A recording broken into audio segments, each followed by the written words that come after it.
Hi friends, నేను మీ రాయలసీమ కుర్రోడిని. చిన్న like కొట్టి సబ్స్క్రైబ్ చేసుకుంటారని అనుకుంటున్నా. నాకు కాదు, ఈ రైతుకి రిక్వెస్ట్. ఈ రైతన్న కోసం. ఇదిగో రైతన్న చచ్చిపోతున్నాడంటే దానికి కారణం ఏంటో తెలుసా?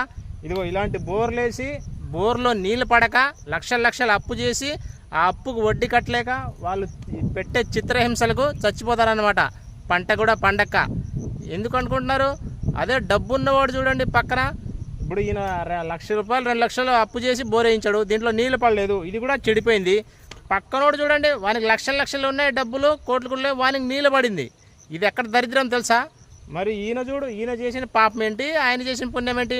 డబ్బున్నోడికే కూడా న్యాయం జరుగుతాడా దేవుడు? ఇది చాలా అన్యాయం కదా. ప్లీజ్ ఎంత లైక్ కొట్టి సబ్స్క్రైబ్ చేస్తే ఇంకొకరికి చేరుతుంది అనమాట.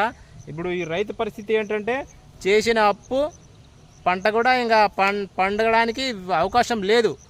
రాయలసీమ రైతులకి ఇబ్బంది అంటే ఇలాంటిదే. చాలా మటుకు రాయలసీమలోనే